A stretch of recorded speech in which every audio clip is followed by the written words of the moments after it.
Public servants. They're born with a remarkable desire to serve and protect their communities and their country. It's a calling that is ingrained in each and every one of them. Every day, law enforcement officers suit up and show up in communities all across America, not sure if they're going to return home at the end of their shifts.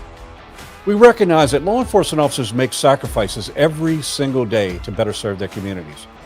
But we also can't forget that sacrifice is also made by their families across this nation as well. Now more than ever, the law enforcement community needs the full support of our communities and our elected officials.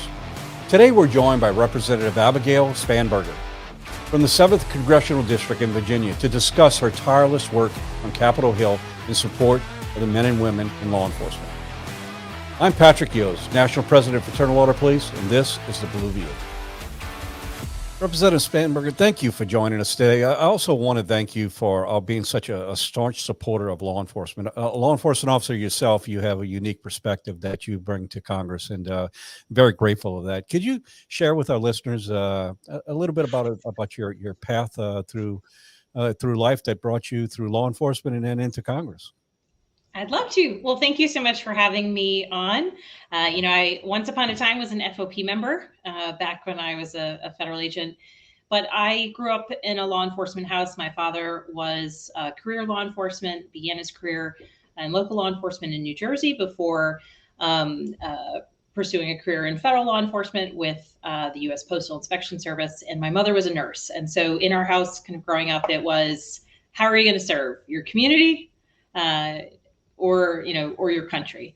And so that was sort of the lesson that I always took on. And I knew I wanted to go the country route and really followed very directly in my father's footsteps and became a postal inspector. So a 1811 federal agent with the Postal Inspection Service. I worked narcotics and money laundering cases for a time before moving from there to CIA and out of the law enforcement realm, but certainly in that role had some work here and there with FBI agents on some joint cases. But that's my background. That's how I got there. Well, great. Yeah, these last, I guess, 18 months have been very difficult for law enforcement, from the pandemic to the unrest, and then all of the, attacks on law enforcement across the country. And you've been such a strong voice for us, and speaking for law enforcement in this volatile time. How difficult it is relaying your experience to your fellow members of Congress on just the complexities of law enforcement and the roles that we play and the challenges that we face as a profession. I think one of the interesting things, certainly I reflect back to my time as a little girl when, as a kid, you're aware when, your parent is putting on a gun and a badge and leaving the house. And I don't know that I always perceived that meant significant threat. I don't know how I always perceived that, but you're aware that that's different than perhaps other parents do it. And I think that difference is even more stark for kids who watch their parents, put on a uniform, a gun and a badge, and then leave the house. And then for me, my experience of I mentioned the gun and the badge because it changes the dynamic of how you engage with the community when you have a gun and a badge and handcuffs. And so among the things that I have talked about with my colleagues here on Capitol Hill, community members back home, is the fact that it's a tremendous responsibility to have the legal authority to take someone's freedom or to take someone's possessions on a search warrant, an arrest warrant. And there's kind of a tremendous role and risk that comes with being in that position. And so I think that certainly over the time of the pandemic, hearing from local law enforcement, particularly from the sheriffs across the more rural communities that I represent, the challenges that we have faced with the mental health crisis. And who do you call? You call the police, you call the sheriffs. When there's a domestic circumstance, and we have seen the real, heart-wrenching reality of how dangerous those calls are when someone doesn't know what's on the other side of the door when they've arrived. And so the conversations that I've had, and certainly I'll point to Congresswoman Val Demings of Florida, who herself is career law enforcement, former police chief in Florida, and has really endeavored to talk about the fact that it is a position of responsibility to work in law enforcement at any level, and it's a calling because it changes the entire reality of how you live your day-to-day life. And certainly for those of us on Capitol Hill, our job changes the reality of how we engage at times with our neighbors, with our friends. And so there's similarities where, recognizing the real challenges that face our law enforcement officers, I think is a requirement that we have. Yeah. You look at law enforcement officers. I tell you who we are. We are ordinary people. We have families. We have the same, hopes and wishes and dreams as everyone else. But we're also called upon to do some pretty extraordinary things at times, and it takes a challenge on all of us. It really does. So I appreciate your comments there. Uh, Again, navigating through this very difficult time, I think everyone, I don't think there's anyone in law enforcement will say we get it right 100% of the time. There's a human element of what we do. But what we do have is a responsibility and a duty to find a path forward and find ways to improve the system as we go on. Unfortunately, we find ourselves at a time often in cities across this country where we're not able to have that dialogue, to have that open conversation where we're able to be part of it. And so I've always said, if we commit ourselves to a couple of things, that is that willingness to listen and willingness to arrive at a location where we can agree on and have that fact-based discussion, we can make those things happen. And that's I'm just hoping we navigate back to that point at some point, because we're taking a toll on this profession. And I'll touch on that in a little bit. But what I'd like to talk about is that you have joined Rodney Davis with a bill that is vitally important to our members. It's a matter of fairness, really. The law enforcement officers, because of the very nature of the job that we do, tend to retire at an earlier age, just because it's just the demands that are placed on individuals. And so in 1983, the laws were changed that for windfall elimination, government pension offset, that really are there's just a fairness issue. Everything we do in life is based on fairness. Yep. But law enforcement officers, and not just law enforcement officers, firemen, teachers, Yep. a wide gamut of public servants, right? Some 2 million public servants across this country find themselves in a position where, because they receive a public pension and go on and work in another profession where they paid their points, their quarters to be eligible for Social Security, the fact that they're public servants, they get penalized and can't collect the benefits that they in fact are required to pay for. So I would appreciate that, your participation in that bill, your support of that bill, and we're hoping we can get some movement. I'd love to hear your thoughts on that bill. I mean, obviously you're co-sponsor of that bill, so it's near and dear to you. But share your views on that bill.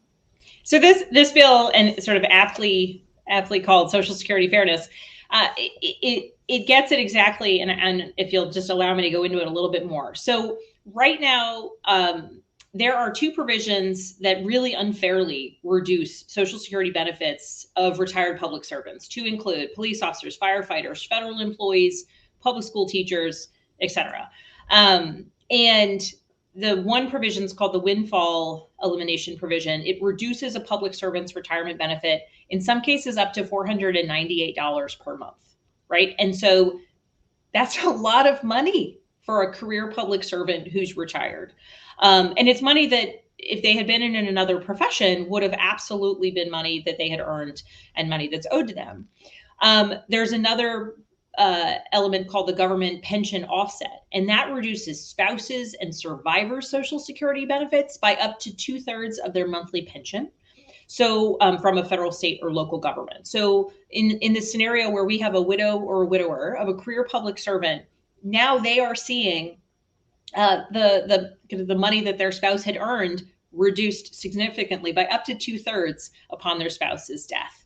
And so when you think about, from the experience of a career public servant who's working, they're planning for that pension, they're planning for Social Security. They pass away expecting that their spouse is going to have the kind of the stability that they've built up, the stability that would exist if they were still alive. And to think that shift gets made upon their death is really just pretty stunning to me.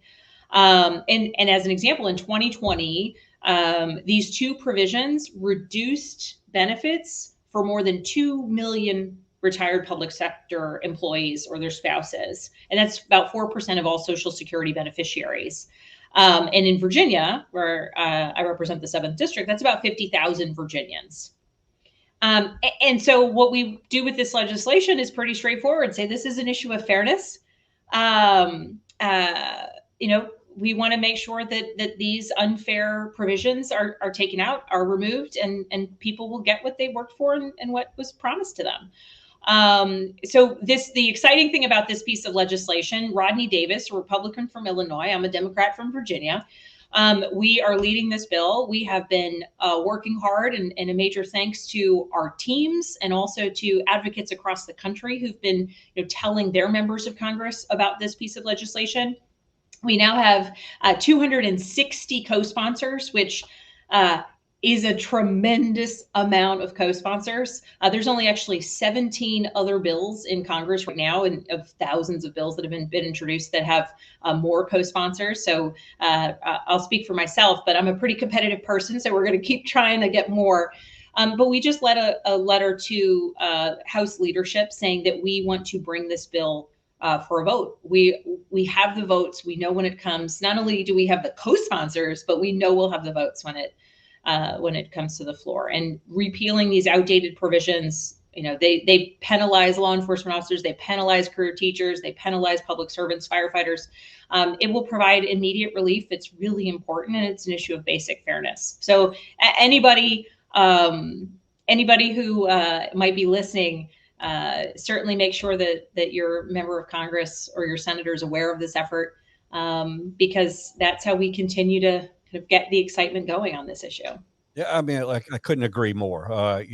You're talking about the impact it has on individuals. In reality, what you're doing is giving them the ability to help themselves with their own money. I mean, this is something they've earned. This is a benefit they've earned, and they've been denied because of rules in the IRS regulations. I'm sorry, the Social Security regulations that are just patently unfair, and we're a society built on fairness. So you mentioned the 260. I was getting ready to go there. There are enough co-sponsors to suggest that the bill has the votes now. It only need 218 to pass. Yeah. So why? and this is consistent. This is the highest number we've had yet. So there's definitely some momentum building here. And thank you for really taking and carrying the torch for this and being the advocate for it. But why are we having so much trouble getting a hearing? I mean, we've been above the even mark for probably 10, 15 years, but we've been unable to get a hearing. I know you mentioned you sent a letter to the speaker and the minority leader. Did you get a response from that request to have a hearing from either one of them? We haven't, although I will caveat that that's not necessarily uncommon. With Congress does a lot of letter writing to establish things, but we have not received a response. And I'll speak very honestly. There's another piece of legislation that's moving in Congress that I think some people are paying attention to, which is a separate legislative effort. It focuses on Social Security, but there is a little bit of a narrative out there that in the bill is called Social Security 2100. That it takes care of the same issues, but indeed it actually doesn't, because it does address this windfall provision. It does address the GPO, but only for 5 years, right? So the two provisions that I just mentioned, the windfall elimination provision and the government pension offset provision, our bill just eliminates them. Right. Full stop. Right. So full stop. This other bill eliminates them, but only for 5 years, and then they get reincorporated. And I'm not interested in doing, it's helping. I would love to help all federal or all public sector retirees, but this is an issue of solving a problem. If it's not fair today, it's not going to be fair in 5 years. Absolutely. I couldn't agree with you more. I have an analogy I use when I try to explain this to the layperson. It doesn't quite, because this is foreign to a lot of people. Because it doesn't affect them, they don't get it. Yeah. And they all have the same response. It just doesn't seem fair. And the analogy I have is that if I go into a grocery store along with someone who's not in the public sector and they buy a loaf of bread, they pay a full price for a loaf of bread and they leave with a loaf of bread. Yeah. But when I pay for that same loaf of bread and they find out I'm a public servant, they open it up and they take 60% of it out.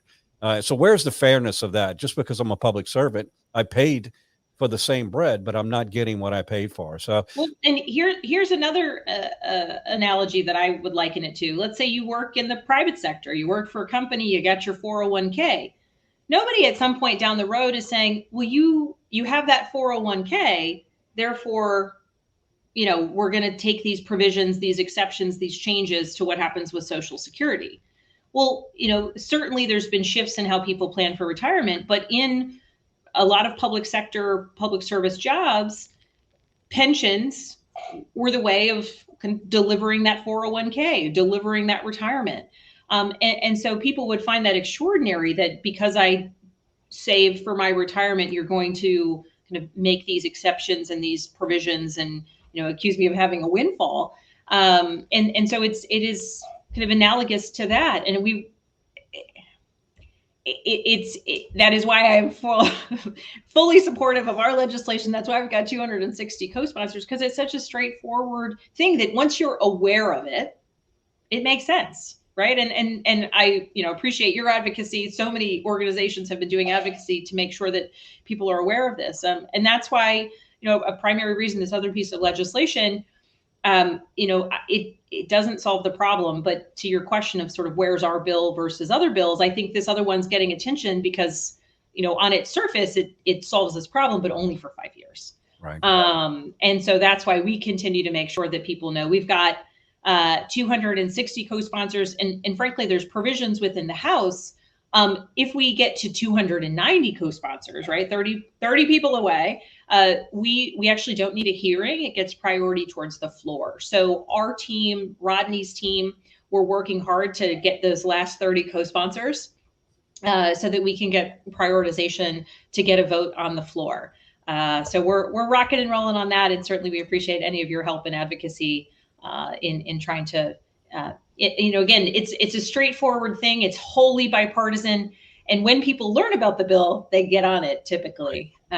So that's what we're working to make sure more people know about it. What we really need is we need the opportunity to have a hearing and bring real people in so they can articulate just how devastating this law is and how unpatently unfair it is. So we're committed. That's what got me so fired up about it. If I can interrupt quickly, in 2017 or maybe early 2018, when I was campaigning, I was with a group of federal retirees, and I will never forget. We were in like a hall adjacent to a church in the kind of community center space. And we had lines of tables, and this woman stood up and talked about her experience as a widow and what the offset has meant for her and her family, and the emotion and the experience that she's had, and the fundamental kind of feeling that her spouse had served in public service the entirety of their time together in their marriage. And then upon his passing, she's facing these provisions that just seem wholly unfair and in some ways disrespectful of his service. Absolutely. Well, again, thank you for being such a strong advocate for this. It is one of our highest priorities. It has been for years, and I love the fact that we're seeing some movement on it, and hopefully we can finally give that relief to help out those Americans that have paid into a system and are not getting their what they're duly owed on it. So I appreciate that. You have another bill that you introduced, COPS, the BEAT grant for Programs Reauthorization and Parity Act. Could you talk a little bit about that one? Oh, I always talk a bit about this bill. I love this bill. So, when I hear from constituents, when I hear from, and I have one sheriff a couple sheriffs in my district who are just really extraordinary in terms of sharing their experiences, particularly during the time of the pandemic, and how they're responding to mental health calls, the challenges that they have in recruiting, the challenges they have in retention. Smaller localities might be losing officers to larger localities that can pay more. Just the ebb and flow and the challenges of recruiting, retaining, and having the workforce that they want. That presents them with the challenge. And I'm a career public servant. I grew up in a house of public servants. I personally feel, and this informs a lot of the way that I look at this legislation and even larger conversations related to reforms. I personally feel that we can and should hold every public servant to a really high standard. Certainly with Congress, There's a lot of challenges with Congress. I am leading a variety of pieces of legislation focused on getting Congress in order, ensuring that members of Congress can't be self-dealing, banning members of Congress from buying and selling and trading stock, because I think we should be held to the highest ethical standard possible, that people feel that they can trust us and that we're taking actions to ensure that people can trust us. And so I have zero qualms about saying that with other people in positions of trust, law enforcement, other public servants, that we have the right to expect the very best of the best to go into the fields of law enforcement and other public service. But we also need to make sure that our communities can recruit the best of the best and can pay the best of the best and can train, right? You don't just enter the career of law enforcement knowing how to de-escalate or knowing, all of the laws and the provisions of how you keep your community safe, you uphold the law, right? Like, that takes a tremendous amount of training. And our communities don't always have the resources to put those investments in place.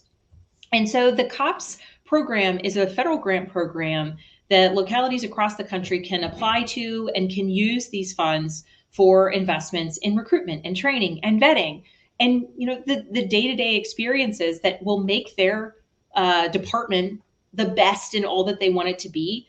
And be able to speak very strongly about, these are the investments we're making in people. These are the training programs we're putting our people through.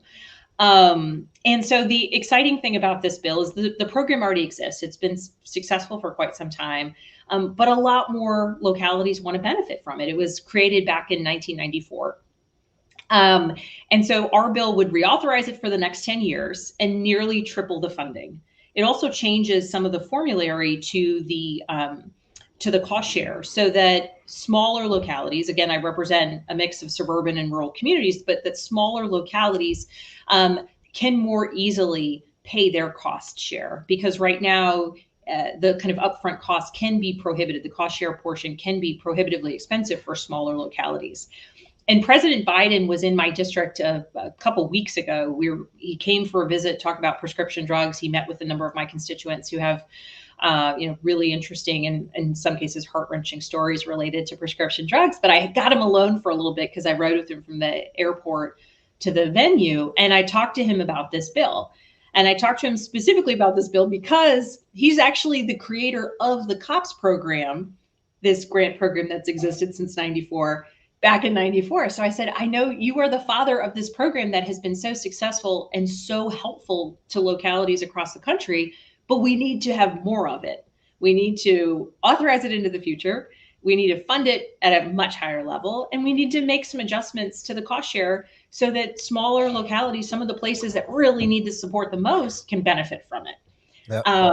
And so it's bipartisan. My colleague, Tom Rice, who's a Republican, from South Carolina, is leading it. We've been really trying to pull in additional co-sponsors. We're working on getting a version of it introduced in the Senate. There's a number of senators who are interested in it. So hopefully they'll move quickly on that side of it. But when we've seen kind of some of the budgetary shortfalls and the challenges that local governments are facing, when we see all of the expectations put on our local law enforcement, the idea that we could, provide them with the resources, through this grant program so that they can really do what needs to be done, and ensure that they're training and vetting the kind of the best of the best, that it's so foundational. And that's why I'm really excited about it. Well, and it's programs like this that we absolutely need. I've been talking for quite some time about what I see as a looming crisis in law enforcement. And as a law enforcement officer, I think you can appreciate where we are. We find ourselves now, because of a lot of factors, that we're not finding those best and brightest wanting to step up to join this profession, because it just in many ways seems unstable. And we see this over and over and over again. If you're the best and the brightest, you've got an opportunity to work in a whole lot of fields. And if you got a servant heart, then obviously law enforcement and public service is someplace that's near and dear to you. But what we're finding across the country is our applicants are really off the charts. At the same time, we're seeing seasoned law enforcement officers that are leaving the profession in a much higher rate, which is creating a vacuum. And so, if we don't find a way to be able to address this, you talk about, and what this bill does about recognizing those best and brightest, pulling them in, making it competitive, having communities reflect, the agencies reflect the communities. So what we're finding, across the country is that we're just not having the quality applicants of people that wanting to step up and take this job, and it's creating this vacuum that is putting us in a position where we need to. And a law enforcement officer yourself, I know you can appreciate this. You don't hire a person to become a law enforcement officer. There's certain skill sets that traits they have to have. And then second, they have to be trained in a way to be able to use those skill sets, because as you point out, there's a certain amount of responsibility that comes with that because of the unique powers that are granted to law enforcement officers. So this journey from the time that we hire a person and get them to the point where they're effective officer is years. Yeah. So when you look at this, the disparity between the amount, the next wave of law enforcement, the best and brightest, the ones that are coming in that are going to be the ones to carry us, through the next generation. Well, Yeah. they're just not there, and so what we're finding is we have a manpower shortage that's creating two problems. One is a shortage, which that shortage is creating crime problems, and the second one is we need to take a look at the brave young and men and women who show up every day and do this job, and what it's putting on them, because they're working more hours, they're a lot more stress, all of these things. The well-being of an officer is just as equally as important as taking care of those that are there every day doing this job. We find ourselves in a tough spot. So this bill it's bills like this that we need to look at and find innovative ways to be able to pull and attract those best and brightest into the next wave. I don't know if you have any more you want to add on that. Well, I mean, I simply would say that, this, it becomes an issue of, like, what do we value as a community, right? I am of course very biased because I grew up in a law enforcement home. My dad was law enforcement. My mother was a nurse. Like, the helpers are the people who I think, we need to demonstrate that we value as a society: our firefighters, our police officers, our teachers, our nurses, right? The people who keep us healthy and keep our kids educated and keep our community safe. And really, there's been so much, and I've got a couple other pieces of legislation focused on, what are the metrics by which we should measure law enforcement and officers' success in their job, right?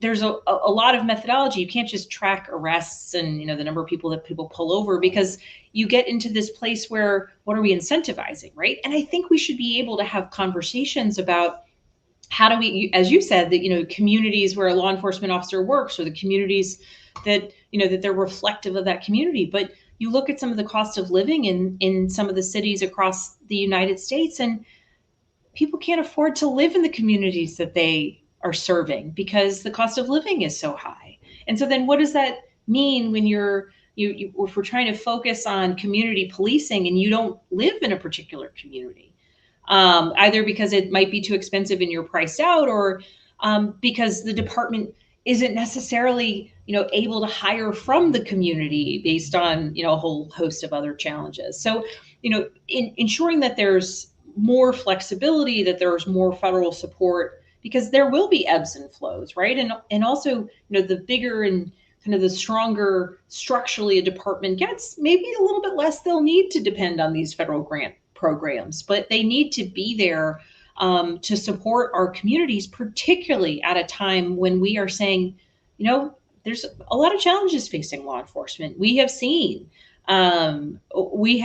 great, like, the horrors of when things can go wrong. We have seen what has happened when you maybe didn't have the right vetting, or somebody was on a department who shouldn't have been there, right? I mean, we have, as community members, I think the right and the privilege and the expectation of saying, the people who are walking through our communities with a gun and a badge and the ability to stop you and potentially arrest you and potentially seize your belongings, like, they need to be well trained and well vetted and, like, well respected and paid for, not just, the service that they render to the community, but frankly, the risks that they take. And certainly we've seen in New York City, like, the two young officers who I think it's just such a notable example, right? And it occurs across the country. But the two young officers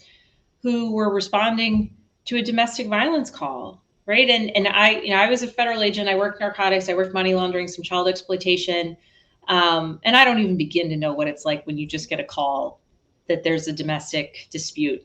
And you might walk into people arguing, or you might walk into somebody super angry with a firearm, right? And you don't know what it's going to be. Okay. And so the idea that those two young officers, the beginning of their careers, frankly, at the beginning of their adult lives, would have walked into a situation when they were trying to help someone who was in need because somebody called them, and like that, their lives are over. Or the FBI agents who our country lost in Florida 2 years ago when executing an arrest warrant on someone who was being arrested for child exploitation. And there they were protecting kids from sexual abuse, and they never went home, right? So ensuring that our law enforcement officers have what they need to do their jobs to stay safe, and that we can kind of ensure that we're in place as a society where we recognize the great risk that they take on our behalf, and that the communities that they serve, the communities in which we live, have the resources, through these federal grant dollars, to ensure the training, the vetting, and the retention of good quality officers who want to serve and kind of do that good work, on behalf of their neighbors, friends, and family. Yeah. If you look at it, and you're so correct, there are so many moving parts to the health of a community, and if you look at communities that are thriving, they have a very consistent model, and that consistent model is there are many moving parts, and all those moving parts are working in concert of each other, and that's what we really need to get back to. We look at crime and often blame law enforcement for it, but a lot of that has to do with a whole lot of factors that have nothing to do with law enforcement. We all have a part to play in society. We all have a part to play in government. And when we work in concert and together with each other, then we have healthy communities, and we need more and more of that. Thank you for your staunch support and giving voice to the many challenges that law enforcement faces. Your perspective from someone who's walked in those shoes is one that's very valuable in Congress, and it could not be underscored just how appreciative we are of the hard work that you do. We're going to wrap this up. If you can give me, if there's anything else, I'll give you a chance to share any of your final thoughts on where we are in society and in law enforcement, and how we, working together, we can get past all of this. Well, I think that as a society, as a community, and as an American people, I think we have a really important opportunity to have earnest, honest conversations about kind of the disconnect that exists between police, law enforcement communities, and the communities that they serve. I think that in the past couple of years, we've had really an extraordinary opportunity to talk about issues of justice and kind of policing reforms or policing betterment, right? And this gets back to some of the other things that I've mentioned. Like, I think that any person in a position of public trust should be held to the highest standard. And every law enforcement officer I have ever met has wanted to aspire to be better and be good, and ensure that the people they serve know that they are there to help, to serve, and that they take extraordinary risks to do that. And so I think that over the past couple of years, we've had the opportunity to really open a dialogue in a way that I hope we can be thoughtful about making it really productive. I know that in the summer of 2020, there were quite a few marches and advocacy and Black Lives Matter protests or marches across the community that I represent. And in some of them, there were police officers walking right along with advocates and with community members, saying, like, we always want to do better and be better.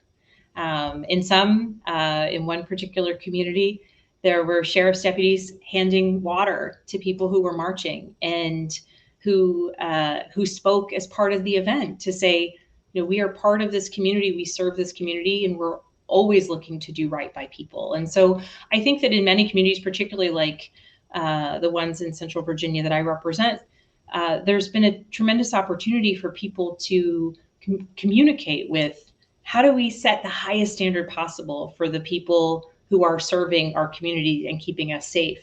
And also recognize that the risks that a parent who's a police officer takes every single day, the worry that their children have, that their spouse have, like all of those things, everybody's experience is unique. And, I think that the pandemic has been such an uneasy time for so many people.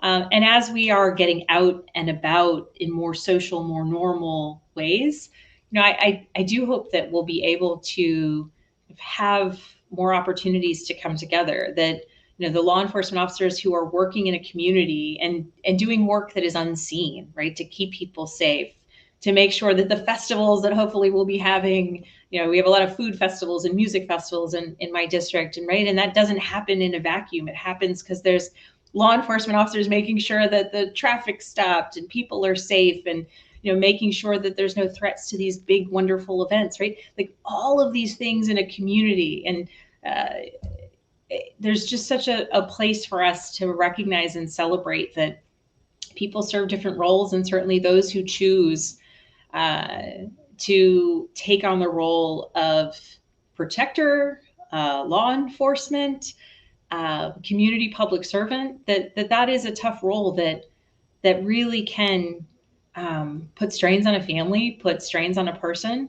And through the support that we can give to these types of professions, to our local departments, and certainly my role as a federal legislator through federal funding, like that's how we can help create a foundation of support that is so necessary to kind of strengthening our community and strengthening the ties between people, regardless of what your job is, what your profession is, where you live, and all the rest. And, at times I think that maybe that's a little idealistic, but it's what I stick to, because I think that that's what we should all be pursuing and trying to achieve. Well, I don't think it's idealistic. I think we all have, like you say, we all have roles we play in society and the things that we do. And really, at the end of the day, the most important of all of that is really the relationships we build around them. So when we build those relationships and we understand each other more as a person because of that relationship, then we find more and more ways to be able to mesh all this together. And really that's the health of a community. Those right. that are willing and committed to work together to find ways to better the lives of the people we serve. So again, thank you for what you do. The staunch supporter of important issues for law enforcement, and always appreciate your insight. So thank you for joining us today, and thank you to our viewers and our listeners. We appreciate you as well. This is an opportunity through the Blue View to talk about those issues that are very important to the men and women, some 800,000 of them across this country every day, who suit up and show up in communities across this country and make a difference in the lives of those people we serve. Thank you, and be safe. Thank you.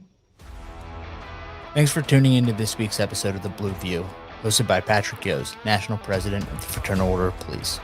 To catch our next episode, be sure to subscribe on Apple Podcasts, Spotify, or anywhere else you get your podcasts. If you enjoyed this episode, please leave a rating and review. To get the latest from the National FOP, make sure to follow us on Twitter and Facebook at GLFOP and on Instagram at FOP National. Thanks again. We'll see you next time.